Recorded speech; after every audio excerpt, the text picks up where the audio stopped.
यार दोस्तों, कैसे हैं आप लोग? उम्मीद करते हैं अच्छे होंगे। तो आइए हम लोग आज एस के झा सर के साइंस चैप्टर नंबर 4 यानी कि ऊतक के बारे में पढ़ते हैं।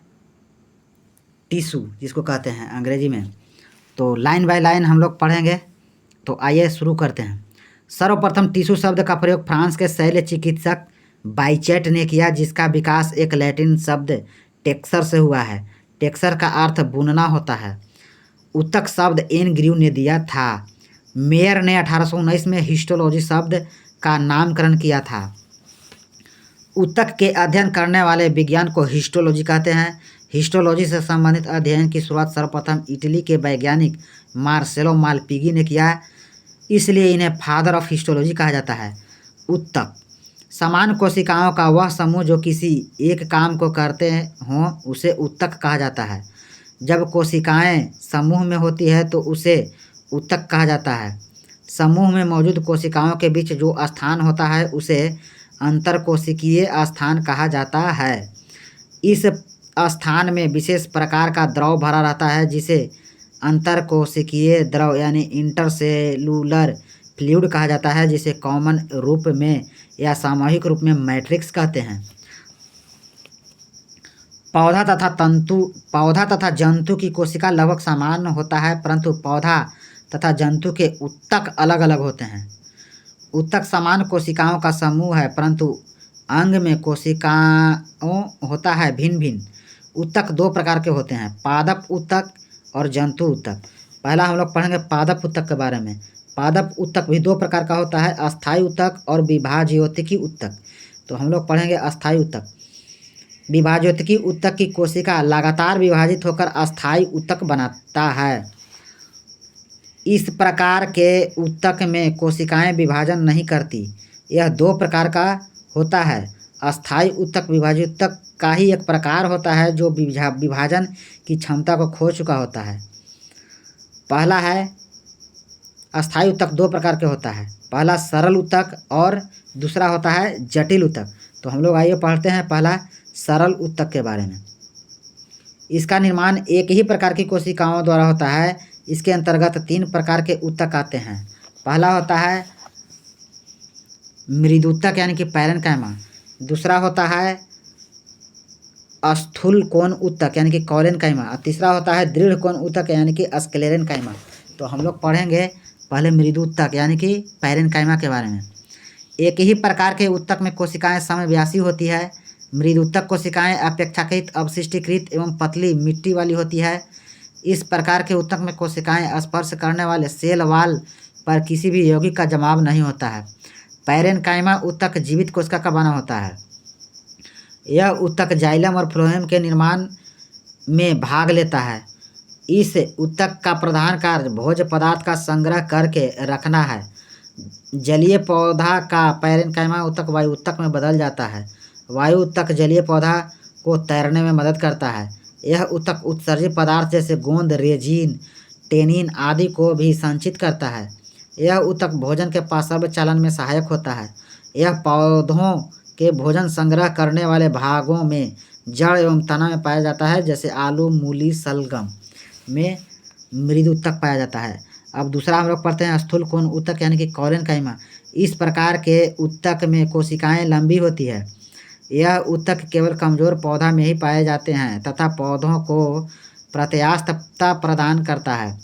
बड़े वृक्षों में इस ऊतक का अभाव होता है। यह ऊतक पौधा के जड़ में अनुपस्थित होता है। सेलुलोज की अधिकता के कारण इस कोशिका भित्ति मोटी होती है। यह पौधों के आंतरिक भाग की रक्षा करता है तथा पौधों को दृढ़ता एवं लचीलापन प्रदान करता है। तीसरा हम लोग पढ़ते हैं दृढ़ कोण ऊतक यानी कि स्क्लेरेनकाइमा। इस प्रकार के ऊतक में कोशिकाएं लंबी तथा पतली होती है, जिसके किनारे नुकीले होते हैं। वह कोशिकाएं दिखने में तंतु के समान होता है। कोशिकाओं को स्पर्श करने वाले सेल वाल पर लिग्निन का जमाव पाया जाता है, जिससे वयस्क अवस्था में कोशिका मृत हो जाती है। पौधों के विभिन्न अंगों की सुरक्षा का कार्य करता है। यह पत्तियों के वेनिस, फलों के अवस्था तथा बीज का आवरण का निर्माण करता है। यह बीज के कठोर कवच तथा नट्स में पाया जाता है। नोट: पैरेनकाइमा भोज्य पदार्थ का संग्रह करता है। कॉलेनकाइमा लचीलापन या तनन सामर्थ्य होता है। स्क्लेरेनकाइमा दृढ़ता मुख्य रूप से और लचीला आंशिकी रूप से करता है। अब हम लोग पढ़ते हैं जटिल ऊतक। इसका निर्माण विभिन्न प्रकार की कोशिकाओं के मिलने से होता है। जटिल ऊतक भी दो प्रकार का होता है, पहला जाइलम और दूसरा होता है फ्लोएम। दूसरा फ्लोएम होता है। तो पहला हम लोग जाइलम के बारे में पढ़ेंगे। जाइलम को वुड भी कहा जाता है। सभी कोशिका कई इकाई के रूप में कार्य करता है। जाइलम ऊतक 4 प्रकार के कोशिका के बना होता है। वाहिकाएं, जाइलम तंतु तथा जाइलम मृदुतक का बना होता है। इस ऊतक का सर्व प्रमुख काम है जल का संवहन करना। इसके अलावा यह पौधों को यांत्रिक सहायता तथा भोजन संग्रह भी करता है। जाइलम ऊतक के जाइलम मृदुतक कोशिका ही जीवित रहता है, बाकी सभी मृत होते हैं। जाइलम को चालन ऊतक भी कहते हैं। सभी कोशिका कई इकाई के रूप में कार्य करता है।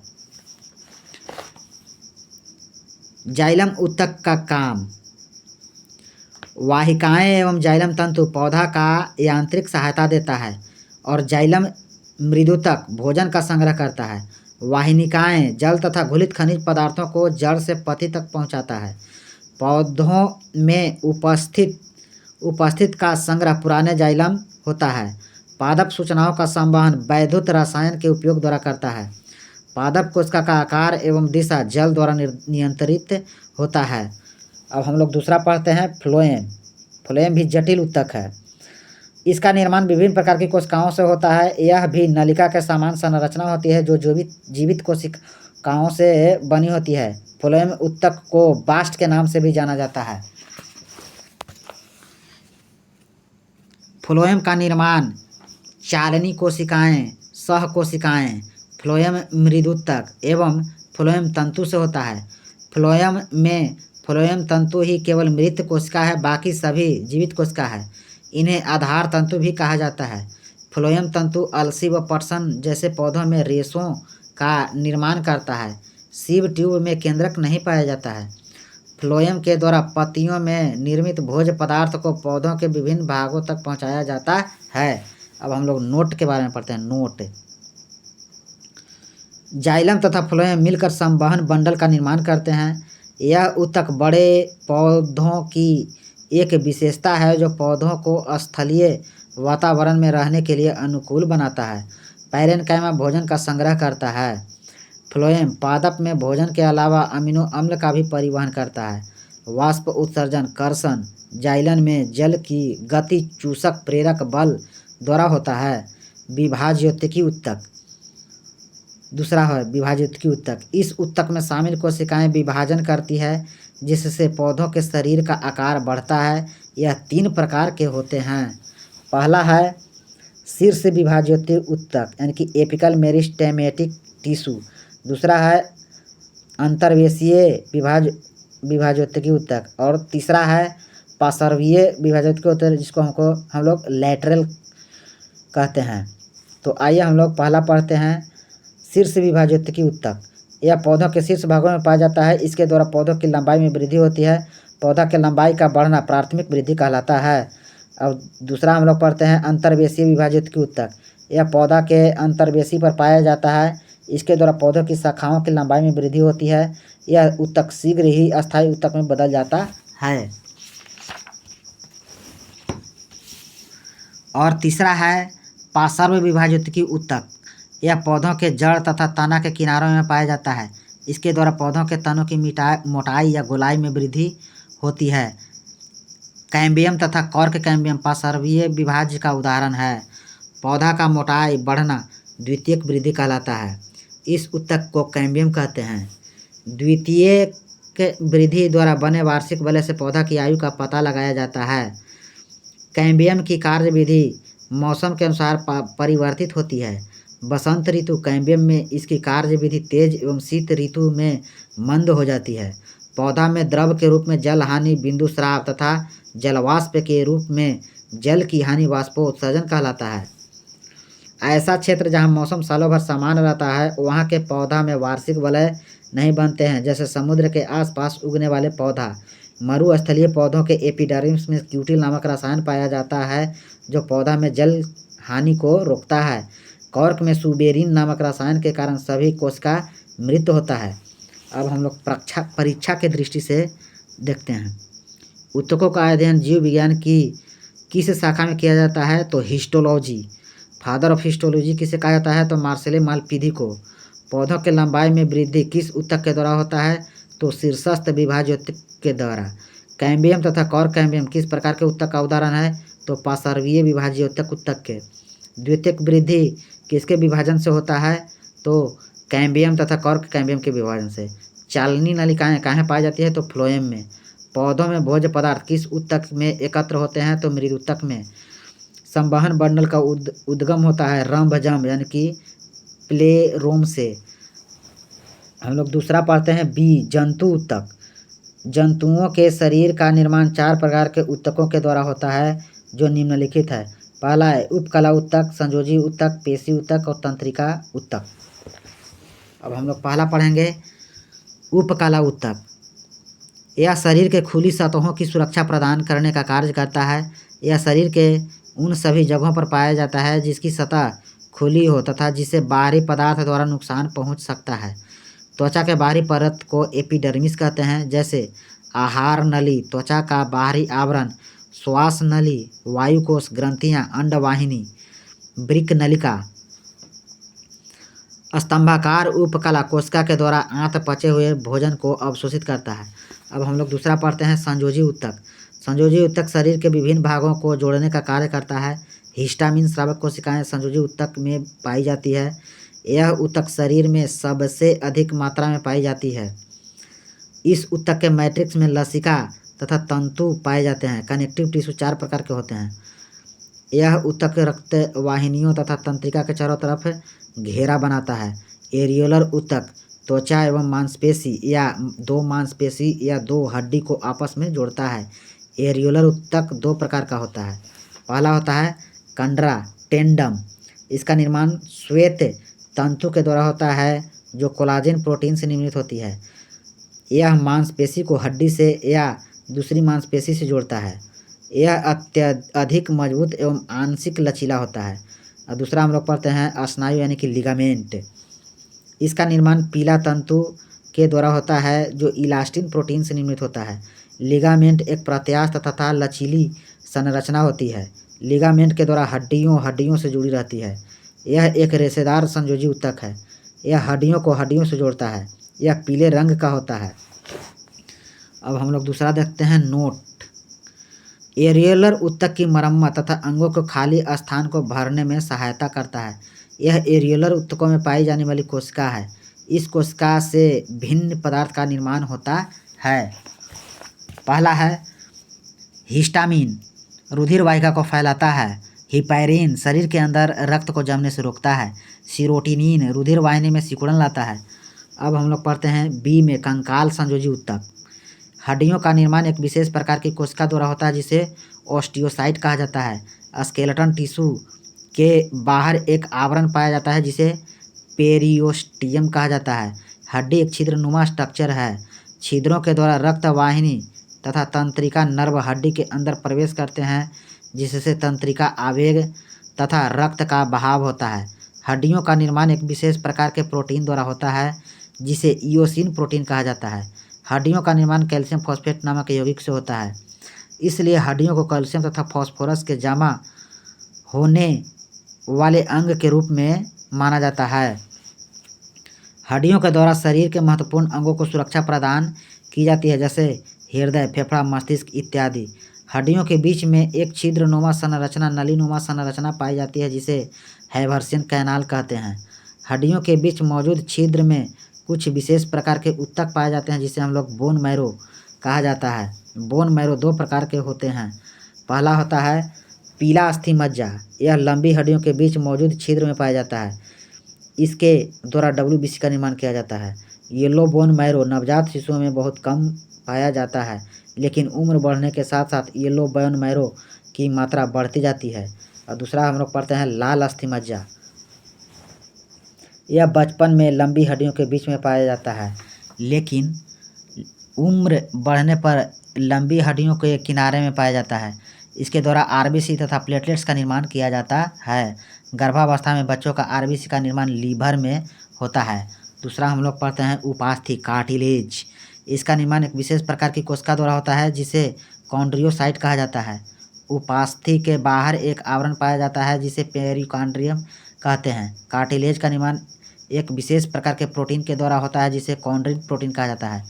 उपास्थि में छिद्र नहीं पाया जाता है जिसके कारण रक्त तथा तंत्रिका का प्रसार नहीं पाया जाता है।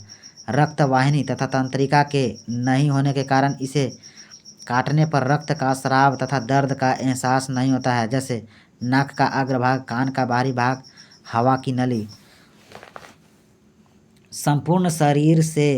संपूर्ण रूप से उपास्थि से बना कंकाल शार्क का होता है। तीसरा हम लोग पढ़ते हैं वसीय ऊतक एडिपोज टिश्यू। इसका निर्माण शरीर को ऊष्मा प्रदान करने के लिए होता है। वसा की बूंदों के आकार के आधार पर एडिपोज टिश्यू दो प्रकार के होते हैं। पहला होता है व्हाइट एडिपोज टिश्यू। इसमें वसा की बूंदें बड़ी होती है। यह त्वचा के नीचे येलो बोन मैरो तथा महत्वपूर्ण अंगों के चारों तरफ पाया जाता है। दूसरा हम लोग पढ़ते हैं ब्राउन एडिपोज टिश्यू। इसमें वसा की बूंदें छोटी होती है।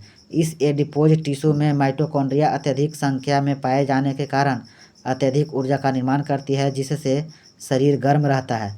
ब्राउन एडिपोज टिश्यू बच्चों में अधिक मात्रा में पाया जाता है, इसलिए बच्चों को ठंड का एहसास कम होता है। डी हम लोग पढ़ते हैं तरल संयोजी ऊतक। यह द्रव अवस्था में पाया जाता है क्योंकि इसमें मैट्रिक्स की मात्रा पाई जाती है।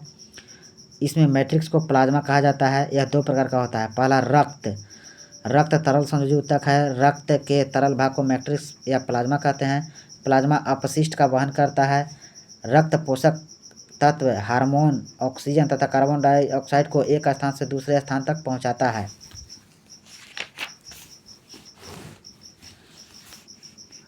रक्त में 3 प्रकार की कोशिका पाई जाती है जो निम्नलिखित है। आरबीसी रक्त का लाल रंग, डब्ल्यूबीसी शरीर को रोग प्रतिरोधक क्षमता प्रदान करता है, प्लेटलेट्स रक्त के थक्का बनने में सहायक तथा घाव भरने का भी कार्य करता है। नोट: रुधिर वाहिका में रक्त जमने से रोकने के लिए सोडियम या पोटेशियम ऑक्जेलेट मिलाया जाता है। अब हम लोग पढ़ते हैं दूसरा लसिका। यह रक्त के समान परंतु अल्प मात्रा में प्रोटीन एवं आरबीसी के अनुपस्थिति के कारण सफ़ेद होता है। इसमें डब्ल्यूबीसी अधिक मात्रा में होता है। इसमें ऑक्सीजन एवं पोषक पदार्थ कम मात्रा में एवं कार्बन डाइऑक्साइड तथा उत्सर्जी पदार्थ अधिक मात्रा में होता है। यह पचित वसा का परिवहन तथा रक्त में पुनः पोषक तत्व को मिलाने का काम करता है। अब हम लोग तीसरा पढ़ते हैं पेशीय ऊतक। इस ऊतक का निर्माण एक विशेष प्रकार की कोशिका से होता है जिसे मियोसाइट कहा जाता है, इसलिए मांसपेशियों का अध्ययन मियोलॉजी कहलाता है। इस ऊतक के द्वारा शरीर की सभी मांसपेशियां 639 निर्मित होते हैं। गुणों के आधार पर पेशी ऊतक 3 प्रकार के होते हैं। ए अरेखित, अनैच्छिक, चिकनी पेशी ऊतक। इस प्रकार के ऊतक में धारियां या रेखाएं नहीं पाई जाती है। यह ऊतक हमारी इच्छा के नियंत्रण में कार्य नहीं करता है। इस प्रकार के पेशी ऊतक का सतह चिकना होता है, जैसे फूड पाइप, आहार नली, ब्लड वेसल्स। बी हम लोग पढ़ते हैं रेखित, ऐच्छिक या कंकालीय पेशी ऊतक। इस प्रकार के पेशी ऊतक में रेखाएं या धारियां पाई जाती है। यह ऊतक हमारी इच्छा के अनुसार कार्य करते हैं। इस प्रकार के पेशी ऊतक हड्डियों से जुड़े होते हैं। इससे मांसपेशी में थकान होती है। हाथ पाँव की मांसपेशियां, चेहरे की मांसपेशियां। हृदय पेशी ऊतक। यह ऊतक शाखाओं में विभाजित होते हैं। इस प्रकार के पेशी ऊतक में रैखिक तथा अरैखिक दोनों प्रकार की पेशियां पाई जाती है। यह हमारी इच्छा के नियंत्रण में नहीं होता है, जैसे हृदय से संबंधित मांसपेशियां। पेशियों में संकोचनशील प्रोटीन पाया जाता है। अब हम लोग चौथा पढ़ते हैं तंत्रिका ऊतक। तंत्रिका ऊतक का निर्माण एक विशेष प्रकार की कोशिका द्वारा होता है जिसे न्यूरॉन कहा जाता है। ये न्यूरॉन का फिगर है। न्यूरॉन का मुख्य भाग साइटोन कहलाता है जिसमें केंद्रक पाया जाता है। साइटोन में दानेदार संरचना पाई जाती है जिसे निसिल्स ग्रेन्यूल्स कहा जाता है जिसका रंग ग्रे होता है। साइटोन का नीचे वाला भाग एक्सोन कहलाता है जिसका रंग सफ़ेद होता है। साइटोन के चारों तरफ धागानुमा संरचना दिखाई देता है जिसे डेंड्रॉन कहा जाता है। डेंड्रॉन जब शाखाओं में विभाजित हो जाता है तब उसे डेंड्राइट्स कहा जाता है। डेंड्रॉन तथा डेंड्राइट्स की मदद से न्यूरॉन सूचनाओं का ग्रहण करता है, इसलिए इसे रिसेप्टर कहा जाता है। एक्सोन के ऊपर कोशिकाओं का आवरण होता है जिसे माइलिन शीट कहा जाता है।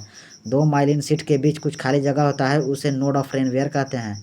इस प्रकार की कोशिकाएं उद्दीपन तथा चालकता में काफ़ी विकसित होती है।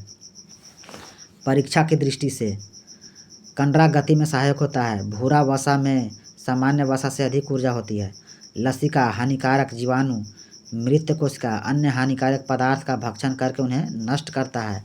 संवहन ऊतक की प्लाज्मा कोशिकाएं एंटीबॉडी स्रावित करके शरीर को जीवाणुओं तथा अन्य बाहरी पदार्थों से रक्षा करते हैं। प्लाज्मा स्वयं निर्जीव होता है, परंतु इसमें असंख्य जीवित कोशिका भ्रमण करती है। हिस्टोलॉजी किससे कहते हैं? तो ऊतकों के अध्ययन को।